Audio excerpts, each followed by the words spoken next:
നമുക്കെല്ലാവർക്കും ഫുഡ് കഴിക്കാൻ ഇഷ്ടമാണ്. പക്ഷേ നമ്മൾ കഴിക്കുന്ന ഭക്ഷണം നമ്മളുടെ ഒരു ശത്രു എന്ന പോലെ പെരുമാറിയാലുള്ളൊരു അവസ്ഥ നിങ്ങൾ ആലോചിച്ചു. IBS രോഗികളുടെ ശത്രുവായിട്ടാണ് പലപ്പോഴും എല്ലാ ഭക്ഷണ പദാർത്ഥങ്ങളും മാറുന്നത്. ഇന്ന് ഒരു കുഴപ്പമില്ലാതെ കഴിച്ച ഒരു ഭക്ഷണ പദാർത്ഥം നാളെ കഴിച്ചു കഴിഞ്ഞാൽ അത് പലതരത്തിലുള്ള ബുദ്ധിമുട്ടുകൾ ഉണ്ടാകും. ഓരോ ഭക്ഷണം കഴിക്കുമ്പോഴും ഒരു IBS രോഗി ആശങ്കയുടെ കൊടുമുടിയിലാണ്. എന്താണ് ഇത് കഴിച്ചതിന് ശേഷം സംഭവിക്കാൻ പോകുന്നതെന്ന് അവർക്കറിയില്ല.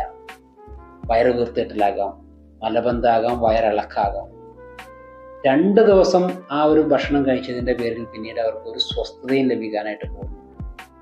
ഏറ്റവും ആഹ്ലാദിച്ച് സന്തോഷത്തോടു കൂടി ആസ്വദിച്ച് കഴിക്കുന്ന ഭക്ഷണം പോലും ഒരു ശത്രുവായി പെരുമാറുന്ന ഒരവസ്ഥയിലൂടെയാണ് യഥാർത്ഥത്തിൽ IBS രോഗികൾ കടന്നു പോകുന്നത്. ഇവരുടെ ഈ ഒരു അവസ്ഥ ഇവരുടെ കൂടെ ജീവിക്കുന്ന ആളുകൾ മനസ്സിലാക്കുക. ഇഷ്ടപ്പെട്ട ഭക്ഷണങ്ങൾ പരിപൂർണമായും ത്യജിച്ച് കഴിക്കാതെ ഒന്നുമല്ല IBSനെ നേരിടേണ്ടത് എന്ന് IBS ഉള്ള ആളുകൾ മനസ്സിലാക്കുക.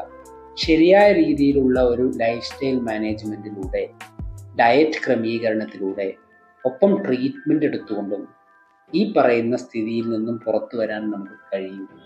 IBSനെ കൺട്രോൾ ചെയ്യാൻ പറ്റുന്ന ഒന്നാണ് എന്നുള്ള ആത്മവിശ്വാസം ഉണ്ടാക്കിയെടുക്കുക എന്നുള്ളത് കഴിഞ്ഞ 10 വർഷമായി IBS ചികിത്സിക്കുന്ന ഒരാളെന്ന നിലയിൽ IBSനെ നേരിടുമ്പോൾ, IBS മാനേജ് ചെയ്യുമ്പോൾ ഏറ്റവും പ്രധാനപ്പെട്ട ഒന്നായിട്ട് ഞാൻ കണക്കാക്കുന്നു.